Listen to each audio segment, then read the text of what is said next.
Hi friends, welcome to railway Guru Telugu. ఈ వీడియోలో మనం జోన్ సెలెక్షన్ అలాగే పోస్ట్ ప్రయారిటీ గురించి మాట్లాడుకుందాం. వీడియో చివరి వరకు చూడండి. నచ్చితే లైక్ చేయండి, డౌట్స్ ఏమంటే కామెంట్ చేయండి.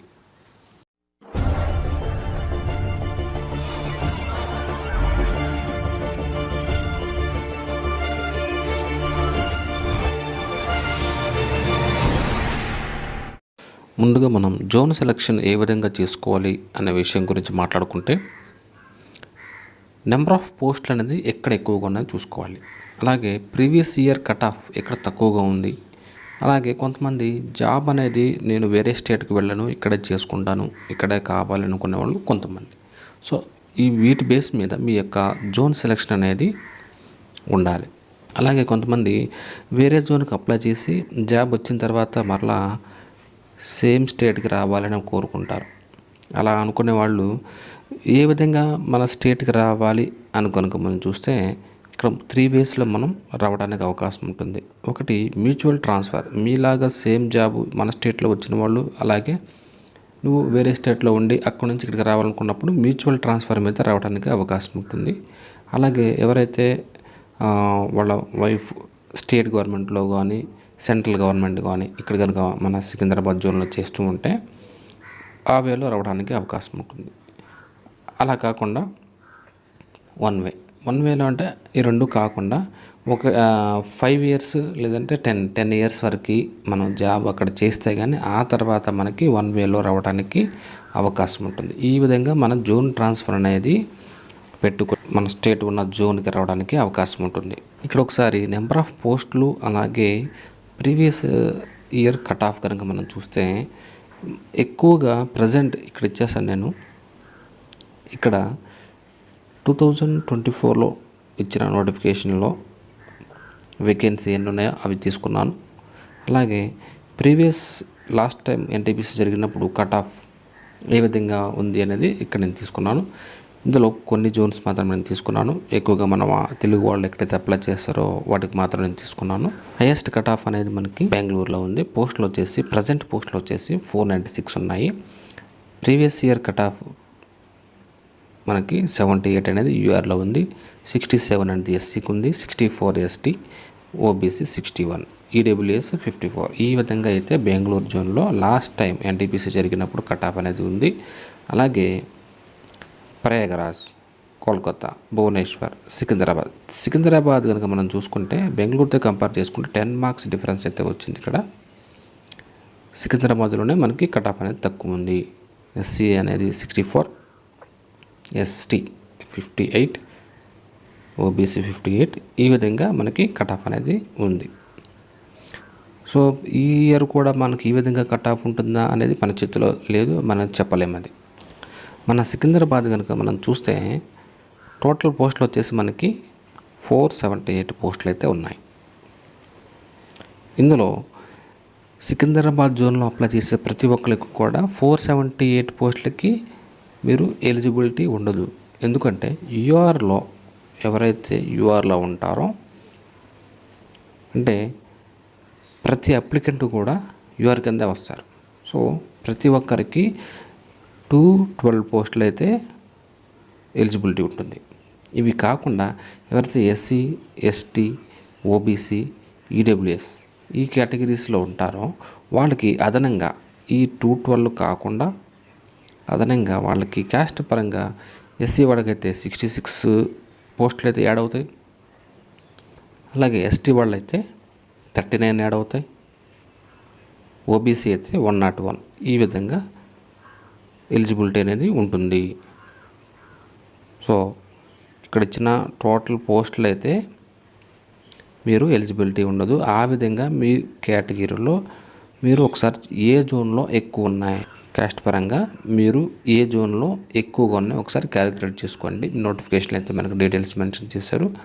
ఆ ప్రకారంగా చూసుకొని మీరు అప్లై చేసుకోవాలి. ఇక్కడ ఒకసారి మనం సెలక్షన్ ప్రొసీజర్ కనుక చూస్తే, ప్రతి ఒక్కరికి CBT 1 అనేది ఉంటుంది, CBT 2 ఉంటుంది. అలాగే కొన్ని పోస్టులకు మాత్రమే స్కిల్ టెస్ట్ అనేది ఉంటుంది. అందులో టైపిస్ట్ ఎవరైతే ఉన్నారో, టైపిస్ట్ పోస్ట్ ఏదైతే ఉందో senior clerk cum typist junior account assistant cum typist ఈ 2 పోస్టులకు కూడా టైపింగ్ అనేది పాస్ అవ్వాల్సిందే. ఇంగ్లీష్లో అయితే 30 వర్డ్స్ పర్ మినిట్ ఉంటుంది. హిందీ అయితే 25 వర్డ్స్ పర్ మినిట్ ఈ విధంగా టైప్ చేయాలి. ఆ తర్వాత స్టేషన్ మాస్టర్కి వచ్చేసి యాప్టిట్యూడ్ టెస్ట్ అనేది పాస్ అవ్వాలి. ఇందులో టీ స్కోర్ అనేది 42 మార్క్స్ కనుక వస్తే ప్రతి సెక్షన్లో కూడా పాస్ మార్క్ వచ్చినట్టు. ఇందులో జస్ట్ పాస్ అయితే సరిపోతుంది. ఆ తర్వాత మనకి డాక్యుమెంట్ వెరిఫికేషన్ ఉంటుంది, మెడికల్ టెస్ట్ ఉంటుంది. ఒకవేళ ఈ టైపింగ్ టెస్ట్ కానీ లేదంటే కంప్యూటర్ యాప్టిట్యూడ్ టెస్ట్ కానీ ఈ 2 కనుక ఫెయిల్ అయితే వేరే పోస్ట్ రాదా అంటే మనకి వచ్చే అవకాశం కూడా ఉంది. ఎందుకంటే గూడ్స్ ట్రైన్ మేనేజర్కి స్కిల్ టెస్ట్ అవసరం లేదు. అలాగే chief commercial come ticket supervisor ఈ 2 పోస్టులు కూడా స్కిల్ టెస్ట్ అవసరం లేదు. కాబట్టి ఈ టెస్టులు ఫెయిల్ అయినప్పటికీ మనకి కట్ ఆఫ్ కనుక రీచ్ అయితే కనుక పోస్టులను బట్టి మనకి ఇవి వచ్చే అవకాశం ఉంది. నెక్స్ట్ వచ్చేసి పోస్ట్ ప్రయారిటీ కనుక మనం చూస్తే ఇది వర్క్ ప్రొఫైల్ని బట్టి మనం వర్క్ అవర్స్ని బట్టి మనకి హాలిడేస్, ప్రెజర్, శాలరీస్ ఈ విధంగా మనం కన్సిడర్ చేసుకుని మనకి ఏ విధంగా పెట్టుకుంటే బాగుంటుందని మనకు చూస్తే కనుక ఇందులో వర్క్ అవర్స్ వర్క్ ప్రొఫైల్ని బట్టి first junior account assistant cum typist అలాగే సీనియర్ క్లర్క్ కమ్ టైపిస్ట్ ఈ 2 పోస్టులు కూడా లెవెల్ 5కి సంబంధించిన మెడికల్ స్టాండర్డ్స్ కూడా సేమ్ ఉన్నాయి. ఈ 2 కూడా మనకి సాటర్డే సండే హాలిడేస్ ఉంటాయి. అందుకని నేను ముందు అవి తీసుకున్నాను. తర్వాత chief commercial come ticket supervisor ఇందులో వచ్చేసి మనకి 4 రకాల డ్యూటీలు చేయాల్సి వస్తుంది. అదేంటంటే 4-5 రకాలు: goods manager supervisor, goods supervisor, booking supervisor, parcel supervisor, ticket supervisor, తర్వాత ట్రైన్ ఎగ్జామినేషన్ ఇన్స్పెక్టర్. ఈ విధంగా వీటిలో ఏదైనా డ్యూటీ మనకి ఇచ్చే అవకాశం ఉంటుంది. Chief commercial come ticket supervisor ఎవరైతే ఉంటారో ఈ డ్యూటీస్ అన్నీ కూడా ఒక్కొక్కసారి ఒక్కొక్క విధంగా డ్యూటీ అనేది చేయాల్సి వస్తుంది. మెడికల్ వచ్చేసి మనకి B2 ఉంది, లెవెల్ 6 పోస్టు, మంచి శాలరీ అయితే వస్తుంది. బయట నుంచి కూడా మనకి వచ్చే అవకాశం ఉంటుంది. అలాగే స్టేషన్ మాస్టర్ ఇది 4 ప్రయారిటీ తీసుకున్నాను. ఎందుకంటే ఇక్కడ కొంచెం బ్రాంచ్ లైన్లో వర్క్ అనేది ఇస్తే కనుక మనకి ఈజీగా ఉంటుంది. మెయిన్ లైన్ ఇస్తే కొంచెం ప్రెజర్ అనేది ఉంటుంది, నెంబర్ ఆఫ్ ట్రైన్స్ డీల్ చేయాల్సి వస్తుంది. కాబట్టి పోస్ట్ వచ్చేసి మనకి లెవెల్ 6 B2 మెడికల్ స్టాండర్డ్స్ అయితే మనకు కావాలి. తర్వాత గూడ్స్ ట్రైన్ మేనేజర్ ఇది ఎందుకు లాస్ట్లో తీసుకున్నామంటే ఇది ఒక రోజు తర్వాత ఒక రోజు మనకి ఒక చోట నుండి ఒక చోటుకి వెళ్ళి డ్యూటీ చేయాల్సి వస్తుంది. ఫ్యామిలీకి దూరంగా ఉంటారు. 2 days అయిన టైం పడుతుంది. మనకి 8 hours డ్యూటీ కంప్లీట్ అయిన తర్వాత మనం మళ్ళీ రిటర్న్ రావడానికి లేదు, మళ్ళీ అక్కడ స్టే చేయాల్సి వస్తుంది. ఈ విధంగా ఉంటుంది కాబట్టి ఫ్యామిలీకి దూరంగా ఉండాలి కాబట్టి ఈ లాస్ట్లో తీసుకున్నాను. అలా కాకుండా కొంతమంది శాలరీ అనేది నాకు ఎక్కువ కావాలనుకున్న వాళ్ళు ఇందులో అయితే మంచి శాలరీ అయితే వస్తుంది. గూడ్స్ ట్రైన్ మేనేజర్ దీనికైతే మంచి శాలరీ వస్తుంది. అలాగే chief commercial come ticket supervisor ఈ 2 పోస్టులు కూడా మంచి శాలరీ వస్తుంది. మీరు శాలరీ బేస్ మీద మీరు తీసుకుంటే ప్రయారిటీ అనేది మీరు ఆ రెండిట్లో ఏదైనా పోస్ట్ మీరు ఫస్ట్ ప్రయారిటీ పెట్టుకోవచ్చు.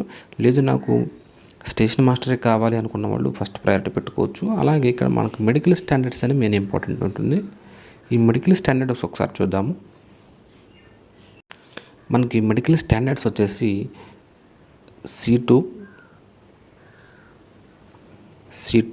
B2, A2 మనకిచ్చిన పోస్టుల ప్రకారం అయితే A2, B2, C2, A2, B2, C2 ఇవి ఇచ్చారు. ఇది విజిబిలిటీ ఏ విధంగా ఉండాలనేది మనకి మెన్షన్ చేశారు. ఇక్కడ మీరు బయట ఏదైనా హాస్పిటల్కి వెళ్ళి ఈ విధంగా మీరు కనుక చెక్ చేయించుకుంటే మీ యొక్క మెడికల్ స్టాండర్డ్ అని తెలుస్తుంది. దాని ప్రకారం పోస్ట్ ప్రయారిటీ ఇచ్చుకుంటే బాగుంటుంది. డౌట్స్ ఏమైనా ఉంటే కామెంట్ చేయండి. Thank you.